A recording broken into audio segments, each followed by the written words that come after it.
Hello, I'm Robert Bateman and welcome to the Privacy Corner, where I talk you through 3 different privacy and data protection related stories that have developed this week.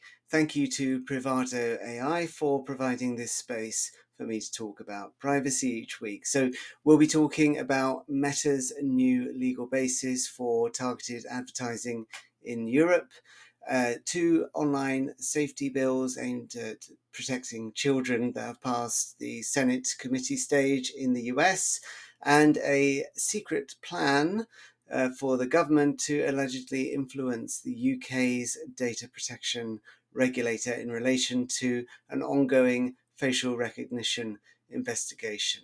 So first up, let's talk about Meta. And finally, Meta has announced it will be switching to consent for targeted advertising in most of Europe. That's the European Economic Area, so all the EU countries plus Iceland, Liechtenstein and Norway, and Switzerland. Not the UK, but we'll come back to that. So this is a 5.5-year epic legal battle between Meta and various different groups and regulators and courts. They switched to contract when the GDPR first passed because the GDPR strengthened the definition of consent, so Meta could no longer infer that users were consenting to targeted ads when they signed up for the services. And then they moved over to legitimate interests after the Irish Data Protection Commission ordered them to do so at the behest of the European Data Protection Board this January. So in spring, they switched from contract to legitimate interests.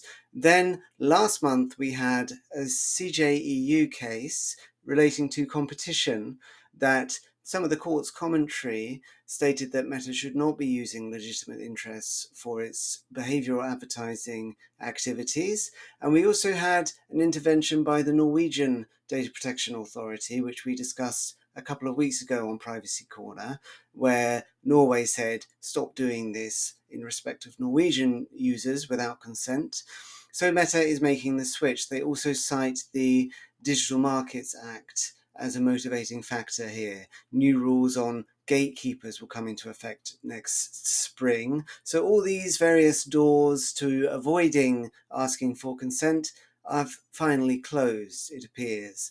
The switch will not affect UK users, who were also not impacted by the switch to legitimate interests, and so have not had the opportunity to opt out of targeted advertising.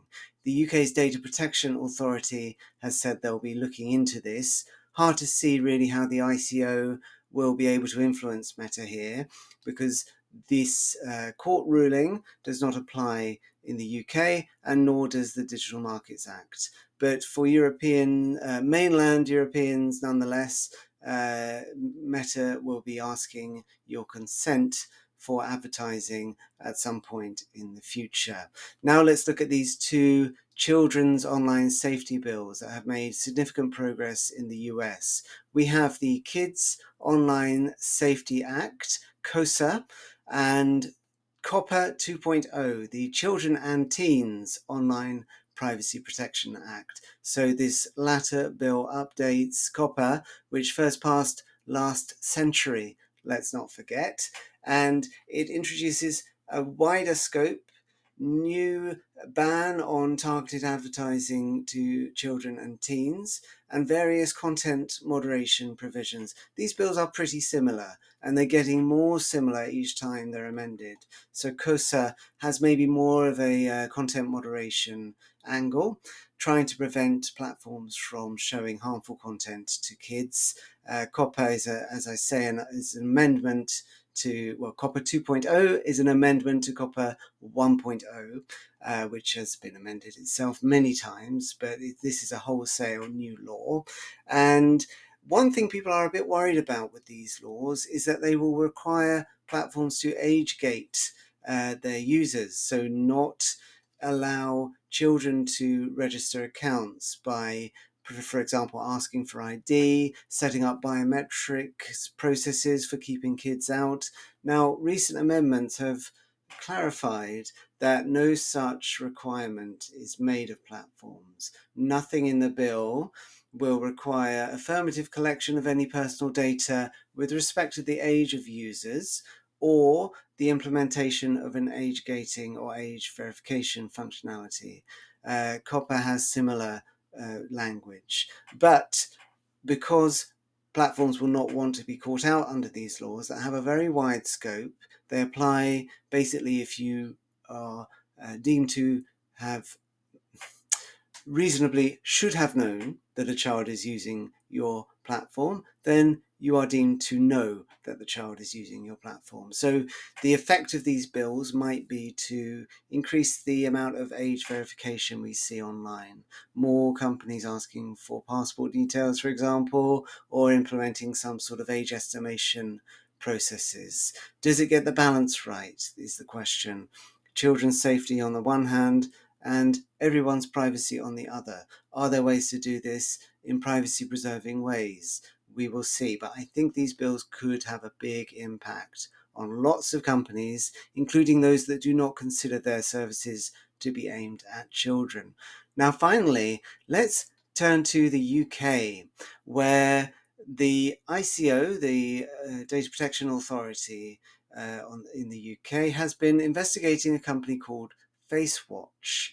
Now, FaceWatch provides facial recognition for retailers. So, facial recognition cameras that scan everyone's face as they enter the store and check against a database of biometric information about actual and suspected shoplifters. FaceWatch was under investigation for several years because obviously this is very relevant to the GDPR, collecting biometric information. Arguably, there were transparency issues here too. The ICO found lots and lots of issues with FaceWatch, 8 different legal provisions cited here. And it turns out that the government agreed to meet with FaceWatch, and the government minister, the policing minister in the Home Office, offered to write to the ICO to set out the effects of retail crime, so to underline why the government deems FaceWatch's work so important. Now, this doesn't sound like necessarily a big deal, but the GDPR requires data protection authorities to be completely independent. You know, they're not allowed to take instructions from any government body because they have powers to, of course, enforce against the government. The ICO has chosen to take a light touch approach in that respect, but that power does exist. So 3 weeks after this meeting, where the government offered to write to the ICO on behalf of FaceWatch, the ICO dropped its case. Now, we don't know whether the letter was actually written. If it was written, we don't know what it said. Even if it had very strong language, we don't know whether the ICO just shredded it or whether they were intimidated by it or thought they'd do the Home Office a favour. But we do know that despite these violations of the law being found, the ICO dropped its case 3 weeks after this meeting. They do say that FaceWatch put some steps in place to improve the data protection compliance, but all we have about that is a bunch of black rectangles because that's been redacted. So we don't know, as I say, how far the government went in influencing the ICO, if any distance at all. More freedom of information requests should reveal that, but it could be a very big deal in my view. We should not have the government writing about individual investigations. So thanks so much. That's all I've got for this week. Please do sign up for the newsletter. Much more information about all these issues there. Some additional reading about the California Privacy Protection Agency's first investigation into privacy in cars, and some other bits, a red line of the COPPA 2.0 I've linked to by the Privacy Future of Privacy Forum, which is well worth looking at. And thanks again to Privado.ai, a privacy code scanning company trying to bridge the privacy and engineering gap. Very grateful for them to provide this space for me each week. And I'll see you next week.